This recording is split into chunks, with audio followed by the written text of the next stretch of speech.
Patuloy na binabantayan ng mga nagtitinda ng mga pangunahing bilihin ang epekto ng tuloy-tuloy na pagtaas ng presyo ng langis. Kung magkano ang mga yan, alamin mula kay JM Thompson live. JM? Dayan, stable pa rin naman ang ilang presyo dito sa palengke pero meron na rin ilang presyo ang itinaas, kabilang dyan ang manok, baboy at ilang gulay. Stable sa ngayon ang ilang presyo ng gulay dito sa Kamuning Public Market pero may ilang produkto na ang tumaas ang presyo. Tumaas ang presyo ng talong ng 20 pesos per kilo. Dati ay 60 pesos, ngayon ay umaabot na sa 80 pesos kada kilo. 60 pesos naman ang kilo ng kalabasa ngayon na may itinaas na 20 to 30 pesos. Malaki rin ang dagdag sa presyo ng karot na aabot sa 170 per kilo.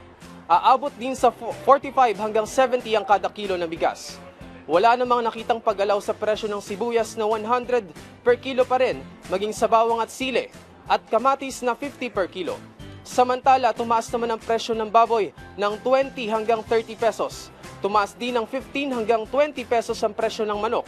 Aabot na sa 210 kada kilo ang presyo ng manok at aabot na sa 400 ang kada kilo ng baboy. Wala namang gaanong itinaas ang presyo ng ilang prutas. Tiniyak ng pamahalaan na sapat ang supply ng mga produkto at pagkain dahil nakikipag-ugnayan ito sa iba't ibang food supplier at manufacturer upang matulungan ang taong bayan sa pang-araw-araw na pamumuhay. Patuloy naman ang kadiwa ng Pangulo Program kung saan 20 pesos lang ang kada kilo ng bigas. Sa isang panayam ayon sa co-founder ng Philippine Rice Industry Stakeholders Movement, Orly Manuntag, handa ang organisasyon tumulong sa programa ng National Food Authority o NFA upang mas abot kaya ang mga bigas na itinitinda sa ating bansa.